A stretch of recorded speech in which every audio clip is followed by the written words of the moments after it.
ఆ అడ్మిషన్స్ లేమంటాం కానీ డొనేషన్స్ ఇస్తే ఒక బెంచ్ ఎక్స్ట్రా పడేస్తే పోద్ది. ఒక బెంచ్ ఖర్చు 10,000, ముగ్గురు స్టూడెంట్స్ని కూర్చోబెట్టి ఓ 9 లక్షలు లాగేయచ్చు. 4 రోజులు వెయిట్ చేయించి ఆ సీట్ ఏదో వాళ్ళ మొహాన కొట్టి. హాయ్ అండి, స్కూల్ అడ్మిషన్స్ టైం కదా, కొంచెం లేట్ అయింది. మీరు ఫోన్లో మాట్లాడుతుంటే విన్నాను 4 రోజులు వెయిట్ చేస్తే వేరే స్కూల్స్కి వెళ్ళిపోరా వాళ్ళు. అంత లేదు మొహాలకి. ఎంత వెయిట్ చేస్తే అంత గొప్ప స్కూల్ అని అవే కథలు చెప్పుకుంటూ ఉంటారు. మా బాబు కోసం 4 రోజులు తిరిగాం, 40 రోజులు తిరిగామని. ఎంత పెద్ద బిల్డప్ ఇస్తే అంత పెద్ద స్కూల్ అనుకుంటారా? పెద్ద బిల్డప్, పెద్ద ప్లే గ్రౌండ్, పెద్ద క్లాస్ రూమ్లు ఉంటే చాలు ఈ ఎర్రిపప్ప పేరెంట్స్ పెద్ద స్కూల్ అనుకుంటారు. పిల్లల భవిష్యత్తు గురించి కూడా ఆలోచించే పేరెంట్స్ ఉంటారు కదా. భవిష్యత్తా బొక్క, పేరెంట్స్ కి పిల్లల ఎడ్యుకేషన్ ఒక స్టేటస్ సింబల్ అంతే. మా వాడిది ఆ స్కూలు, మా పాపది ఈ స్కూలు అని చెప్పుకోవడానికి బిల్డప్ అంతే. మరి ఎల్కేజీకి లక్షల్లో డొనేషన్లు, వేలలో ఫీజులు అండి, too much. Hello hold on. మా దగ్గర లక్షల్లో డొనేషన్లు, లక్షల్లోనే ఫీజులు ఉంటాయి. వేలంట వేలు. ఇయర్ మొత్తం యాక్టివిటీస్ చేస్తారు కాబట్టి లక్షల్లో ఫీజులు తీసుకుంటారా? అంత పిచ్చోళ్ళం ఏం కాదు. ఒకసారి లక్షల్లో ఫీజులు వసూలు చేశాక సంవత్సరం అంతా ప్రతి యాక్టివిటీకి వేలల్లో ఛార్జ్ చేస్తాము. అదేలా? ప్రాజెక్ట్ వర్క్స్ అంటాం, ఛార్జెస్ వాళ్ళనే పెట్టుకోమంటాం. ప్రతి పండక్కి వేషాలు వేయిస్తాం, డబ్బులు వాళ్ళనే పెట్టుకోమంటాం. అప్పుడప్పుడు పిక్నిక్స్ అని, టెక్నికల్ టూర్స్ అని అంటాం, డబ్బులు వాళ్ళనే పెట్టుకోమంటాం. సింపుల్.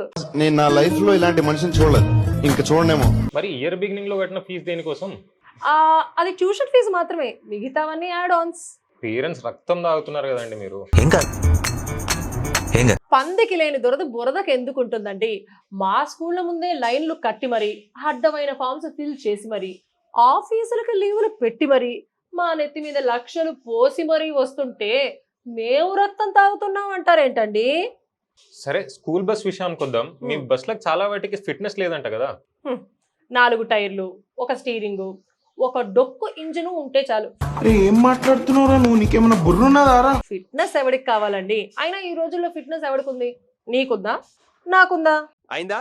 బాగైందా? మీ స్కూల్ డ్రైవర్లు కొన్నిసార్లు తాగి నడుపుతున్నారని టాక్ ఉంది. హైదరాబాద్ ట్రాఫిక్ లో సందులన్నీ తిరిగి స్కూల్ కి టైం కి తీసుకురావాలంటే మామూలు టెన్షన్ ఉండదండి. పొద్దున్నే లేట్ అయితే మేము ఎక్కేస్తాం, సాయంత్రం లేట్ అయితే పేరెంట్స్ ఎక్కేస్తారు. అలాంటప్పుడు అప్పుడప్పుడు తాగుతూ ఉంటారు, అదో పెద్ద విషయం.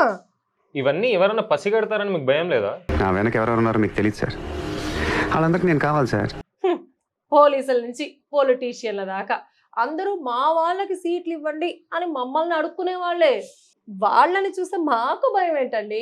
అయినా చాలా స్కూళ్ళు పొలిటీషియన్లు నడిపిస్తున్నవే కదా. ఎవరైనా నిజాయితీ గల ఆఫీసర్ వచ్చి చెక్ చేస్తే? ఒరే, చాలా డమ్ స్టూడెంట్ లా ఉన్నావురా నువ్వు. ఒక్కో పిల్లాడికి 3-5 లక్షలు తీసుకుని ఉంటే, ఒక్కో తరగతికి 4 సెక్షన్లు ఉండి, ఒక్కో సెక్షన్లో 60 మంది ఉంటే, అలా నర్సరీ నుంచి 10th వరకు లెక్కెట్టి. హలో, ఫోన్లో క్యాలిక్యులేటర్ ఉంటుందిగా, ఇప్పుడు కొట్టు. 4 × 60 × 13 × 3 lakhs. 93 crores 60 lakhs. అడ్మిషన్స్ సొమ్మే, ఇంకా ఫీజులు కూడా లెక్కెడితే గుండాయి చేస్తావు.